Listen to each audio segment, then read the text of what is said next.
Өзгөчө кырдаалдар министрлигинин адистери базарларды кыдырып текшерүү жүргүзүп жатышат.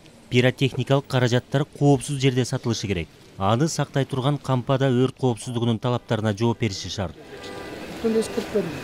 Эрежени эске албагандар көп. Сатуучуларга эскертүү берилди. Ага көңүл бурулбай мындай аракет дагы улана берсе айып пул салынат. Тордойдун киребериштериндеги жолдун жээгинде пиротехникалар сатылып туруп, мисалы уруксаты жок элечи. Ошолордун баарын жыйнатып басып жетирип атабыз. Аларга эскертмелер тапшырылып берилди. Эгер дагы кайталанса, административдик чара көрүлөт. Базардын администрациясы бир атайын жер бөлүп бериш керек болчу.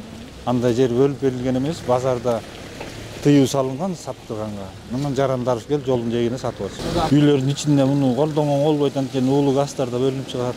Анан чөптөрдүн жанында, айыл жерлеринде ошол чөптөргө түшүп калып, чөптөрдүн өрт кысыктары да катталган көп эле жолу болгон. Ошол жарандарыбызга кайрыларса, ошол эгер ошончолук эле пиротехникалык каражаттарды колдонгусу келсе, балдар үчүн огородторуна чыгып алып, ачык жерлерге чыгып алып аттырсын да. Жаңы жылга карата колдонулган майрамдык жардыруучу каражаттын залакасын көбүнчө балдар көрүп жатат. Алдыдагы күндөрдө жыл сайын болуп келген көрүнүш дагы кайталанбаш үчүн элге түшүндүрүү иштерин жүргүзүү зарыл. Былтыр жыл жаңырып жатканда Борбор каладагы бир эле ооруканага жабыр тарткан 2 бала алып келинген. Көбүнчө жаңы жылдын астында, жаңы жыл майрамынын астында көбүнчө балдар түшүп калат. Жардырып алат кээде пиротехникаларды, жана бомбочкаларды ойноп.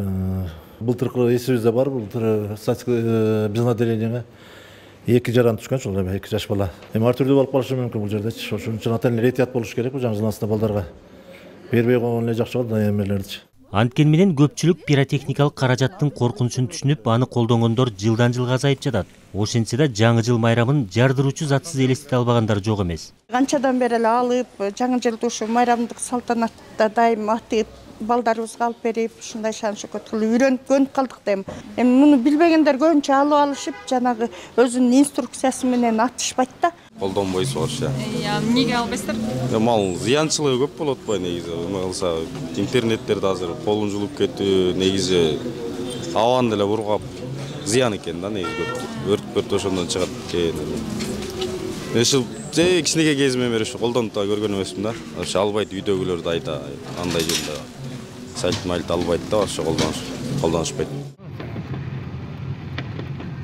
Пиротехникалык каражат адам өмүрүн алган учурлар бар. Буга мисал катары жакында эле Бишкек-Тору-Карт жолунда болгон окуяны айтсак болот. Жаңы жылдык жардыруучу зат токтобой жарылып, жүк ташыган унаадагы адам көз жумган. Калугул Асанбаев, Бекжан Токтосунов, Ала Тоо 24.